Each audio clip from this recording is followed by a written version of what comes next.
Thank you, and thank you for that great lecture. I think I'm what stands between all of you and happy hour, so I'm going to stick to the script and my time. My name's Megan. I am an architect and a design director at Mass Design's Kigali, Rwanda office. And I've been in Rwanda for about 4 years after practicing in the US for about 10 years. And I think I reached a point of exhaustion in trying to convince myself or who I was working for that we were the protagonists. And I was really drawn to Mass Design for the work that they had done in Rwanda and now in the US. And so I'm going to talk a bit about some of the recent work today. So Mass was founded in 2008 with the mission to promote architecture for justice and human dignity. We were invited to Rwanda by the late Dr. Paul Farmer, and he gave us a mandate for radical access. And for us, that meant access to healthy environments and beauty. Dr. Farmer set high standards for himself, for Partners in Health, his organization, and for us, and we humbly carry that mission forward today. And since the early years of Butaro, Mass has grown to about 250 designers, storytellers, and creatives representing about 20 countries around the world. And we've codified the lessons that we've learned over the years into our process. We build people into our process, from organizational leadership to end users. We continually ask the question, how do we maximize impact? Is a building even needed to create that impact? And sometimes it's not. Who designs, builds, implements, benefits from capital project investment? And when the right answer to these questions is a building, we design buildings that breathe to create healthier environments for users. Our projects hire locally to build capacity within the immediate context, and our sites are developed based on the principles that human, animal, and plant health are inextricably combined and tied together. When walking a potential partner through this process, we show them how when architecture is limited to just design and construction, we aren't able to provide a true sense of accompaniment. Alternatively, we try to provide a process that brings us from visioning all the way through post-occupancy evaluation. We found that this is the way to be able to maximize impact, realize their missions collectively, and to provide appropriateness within the process. And again, we look to Dr. Farmer's leadership at Partners in Health and the community health worker model that he created to help guide us in accompaniment. And I love this quote, that the work is not deemed completed by those accompanying, but by the person being accompanied. Many of the partners that we work with are nonprofits like ourselves and are building something for maybe the first or only time within their organizational history. And this is a bit of a precarious position. And many of us have realized, sometimes later than ideal, that in order to achieve their mission, growth is imperative. So when we introduce ourselves to our partners, we show them this graphic, and more than one have stopped me to say, that's us. We're that point right in the middle. And I think we relate to the people we work with so much because that's also us as a nonprofit.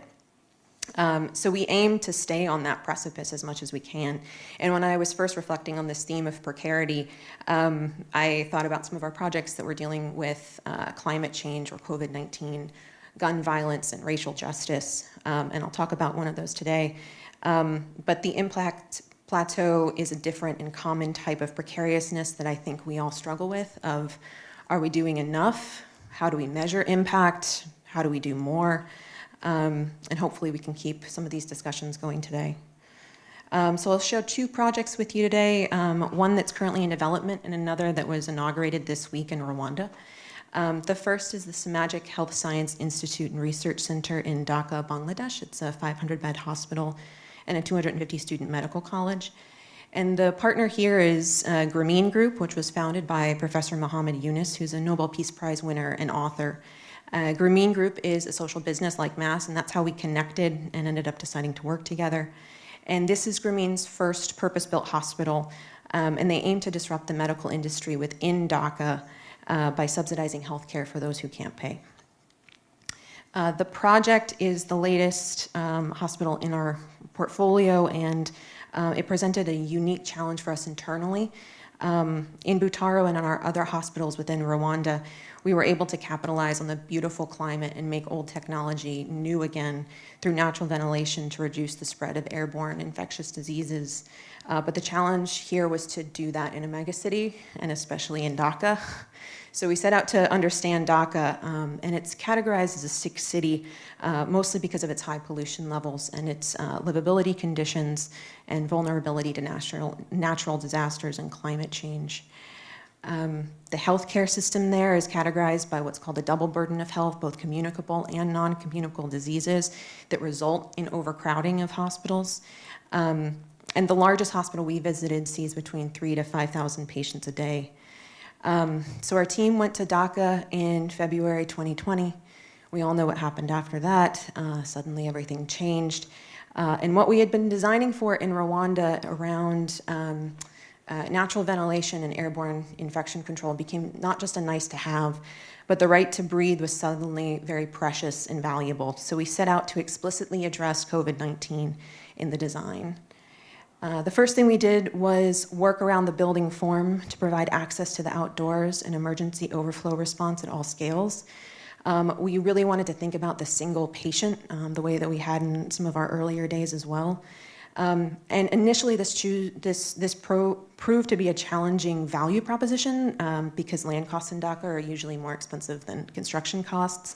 But after COVID-19, the value of these spaces didn't need to be proven. And at the largest scale, the building is designed as a courtyard that doubles as outpatient overflow waiting and in emergencies as triage. At the next scale up, the building provides multi-story terraces within the podium and adjacent to each department. These cuts through the building ventilate the courtyard and then also provide rain-free areas for hospital expansion during emergencies. And at the smallest scale, every patient has a window and access to an outdoor terrace. And you can see the kind of sawtooth pattern of the terraces at the ward beds on the upper floor. The second big push was to determine where we could naturally ventilate within this climate to reduce demand. This was response not only to COVID-19, but to increased projections for energy scarcity in the region. And initially, 60% of the hospital and medical college were eligible for natural ventilation of some kind for 3 to 5 months during the year. We got a bit more nuanced with our techniques rather than just opening a window, and looked at fan-assisted ventilation, and especially in the patient wards. We made sure that every patient had an operable window used for air intake and vertical fan-assisted chimneys that pull air through the stacked 3-bed towers. The fans from the air handling units were used to do this, to limit redundancy, and the rooms are able to switch to fully mechanical ventilation in the hotter months, and it's roughly a 30% energy saving. And finally, while Dhaka itself isn't vulnerable to sea level rise as is commonly believed, there will be a large influx of climate refugees coming into Dhaka in the next 50 years. And we wanted to be able to deal with stormwater on our site to provide a model for future development rather than making stormwater our neighbors or the city's problem. So our site was previously a flood zone of the Buruganga River during monsoon season, and a dike was built outside of it. And then it was infilled. So the soil conditions and the depleting aquifer kind of prompted us to try to restore the floodable ecology back where the site, where possible. So the site employs some elevated pathways, and we have about 25% of the overall site as soakable for groundwater recharge. Again, a tough proposition in Dhaka, but we were able to do it. The ponding is sized to absorb within 24 hours, which is the cycle of mosquito incubation, and that's what kind of drove the sizing here.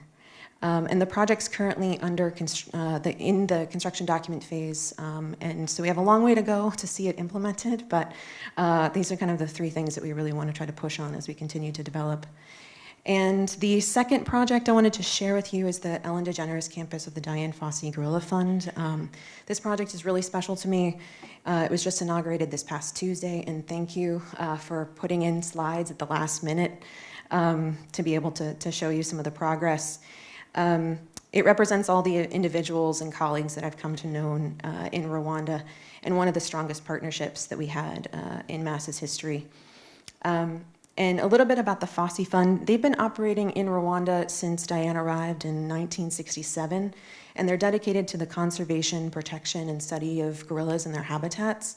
And every day their trackers go into the forest to monitor gorillas and then to bring back samples to study in their lab. It's the longest running research project of any primate in the world, and one of the longest running for any species.